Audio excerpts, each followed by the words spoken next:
తాడిపత్రిలో నా వ్యక్తిగత పని మీద కూడా తాడిపత్రి వెళ్ళటానికి బయలుదేరగానే పోలీసులు కొండాపురం దగ్గరికి వచ్చి అక్కడ నన్ను పోనీకుండా అడ్డుపడడం జరిగింది. అడ్డుపడడంలో నేను చాలాసేపు నేను అక్కడ పోలీసులతో అయ్యా నేను 10 నిమిషాల్లో పోతా, 10 నిమిషాల్లో నేను తాడిపత్రికి పోయి నా కార్యక్రమాలు అయిపు చేసుకొని ఇంటికి పోయి నేను తిరిగి అనంతపురం వెళ్ళాలా అని చెప్పడం జరిగింది. అంతలేకే ఎస్పీ గారు మా డిఎస్పీకి ఫోన్ చేసి నాతో మాట్లాడడం జరిగింది. ఎస్పీ గారిని అడిగితే ఎంతసేపు ఉంటారని అడిగారు. 10-15 నిమిషాలు ఉంటే అయితే వెళ్ళండి అన్నారు. నేను అక్కడికి పోతానే తెలుగుదేశం కార్యకర్తలు అందరూ ఫోన్లు చేసుకొని అందరూ కూడా అటుకి రావడం జరిగింది. అక్కడికి వచ్చిన తర్వాత మురళీ ప్రసాద్ రెడ్డి అని నేను వచ్చినా అని నన్ను చూడనీకి వచ్చాడు. వచ్చినప్పుడు అతని పైన దాడి చేయడానికి ప్రయత్నం చేయడంతో అతను తిప్పుకొని వెనక్కి వెళ్ళాడు. దీనికి అందరికీ కారణం ఏమంటే నేను తాడిపత్రికి వెళ్ళకూడదు అనే ఒక ఆలోచనతోనే ఈ సంఘటన జరిగింది. ముఖ్యంగా తాడిపత్రి ఎలక్షన్ సందర్భంగా జరిగిన అల్లర్ల కేసులలో చాలామంది తెలుగుదేశం నాయకులను అరెస్టు చేయకోకుండా పోవడమే ఈరోజు ఈ సంఘటనకు దారితీసింది. అంతేకాదు మటక, గ్యామ్లింగు, బంగ్యాకు రాయలసీమ జిల్లాలలో తాడిపత్రి ప్రసిద్ధి చెందింది. ఈరోజు అసాంఘిక కార్యక్రమాలు జరుగుతానుకొని ఆ వ్యవస్థ అంతా నడిపే వాళ్ళంతా వాళ్ళ దగ్గరున్న పిల్లోళ్ళందరినీ కూడా జేసీ ఇంటి దగ్గరికి జమ చేసి వాళ్ళు మా దగ్గరకు వచ్చేటువంటి కార్యకర్తలు కానీ లీడర్ల మీద కానీ దాడి చేయడం జరుగుతుంది. ఈ సంఘటన ఈ ప్రభుత్వం వచ్చిన తర్వాత అసాంఘిక కార్యక్రమాలు పెరిగినాయి. పెద్దారెడ్డి అనే ఒక వ్యక్తి ఇక్కడ ఉంటే మాకు ఎప్పుడైనా కానీ రాజకీయంగా ఇబ్బందికరంగా ఉంటుందనే ఒక ఆలోచనతోనే ఈ దాడి ప్రయత్నం చేసినారు.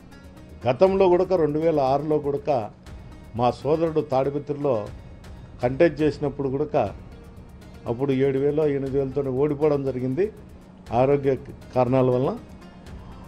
ఎప్పుడైనా ఈ కుటుంబం రాజకీయంతో ఉంటుందనే మా అన్నను దారుణంగా హత్య చేయడం కూడా జరిగింది.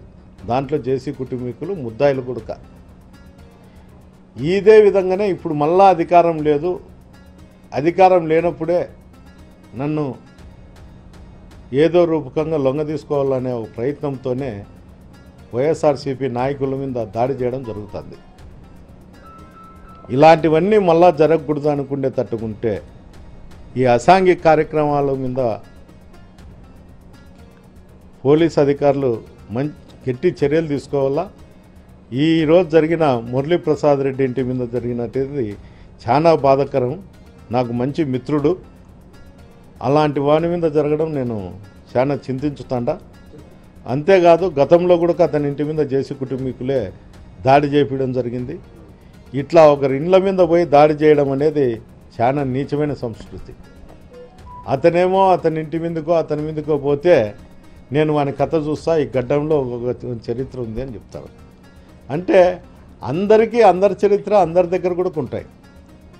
ప్రభాకర్ రెడ్డి గారు నీకు ఆరోగ్యం బాగాలేదు, రెస్ట్ తీసుకో తప్ప నన్ను తాడిపత్రికి పోకోకుండా చేయడానికి ఈ చిన్న గలాటలు చేస్తే పోలీస్ అధికారులు అరికడతారనే ఆలోచన నేను మనసులోంటి తప్పుకో.